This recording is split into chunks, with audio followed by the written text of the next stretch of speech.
Nous en sommes déjà à la troisième étude sur l'évangile de Jean, mais nous en sommes toujours au chapitre 1. Mais ne t'inquiète pas, nous arrivons à une partie plus concrète. Nous allons donc prendre Jean chapitre 1 à partir du verset 43.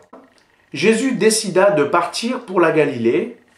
Il rencontra Philippe et lui dit « Suis-moi ». Philippe était de Bethsaïda, la localité d'où provenaient aussi André et Pierre.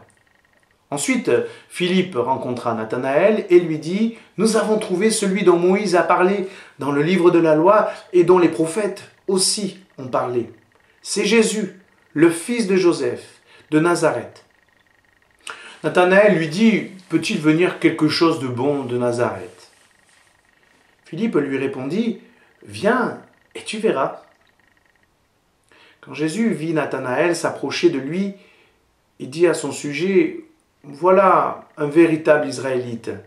Il n'y a rien de faux en lui. » Nathanaël lui demanda « Mais comment me connais-tu » Jésus répondit « Je t'ai vu quand tu étais sous le figuier, avant que Philippe ne t'appelle. » Alors Nathanaël lui dit « Maître, tu es le Fils de Dieu, tu es le roi d'Israël. » Jésus lui répondit « Tu crois en moi parce que je t'ai dit que tu étais sous le figuier ? Tu verras de bien plus grandes choses que celles-là. » Et il ajouta « Oui, je vous le déclare, c'est la vérité.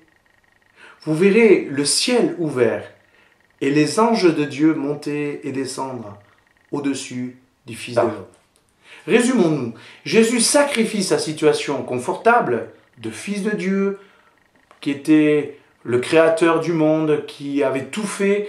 Il vient dans notre humanité et il va désormais s'occuper des personnes qu'il va connaître, qu'il va rencontrer.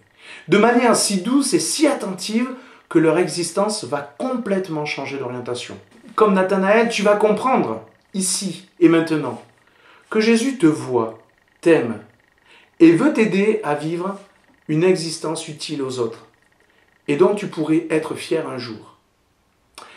Je ne connais pas ton avenir, ni le mien d'ailleurs, mais Jésus, lui, connaît si bien notre passé, notre avenir, et surtout les questions que nous nous posons aujourd'hui. Si comme Nathanaël, sous ton figuier, tu te poses des questions, eh bien il te propose d'être ton Seigneur, ton Sauveur. Rien de moins que cela. Il ne forcera pas la porte, il attendra le moment favorable, ou comme Nathanaël, tu seras prêt à lui ouvrir ton cœur. À bientôt.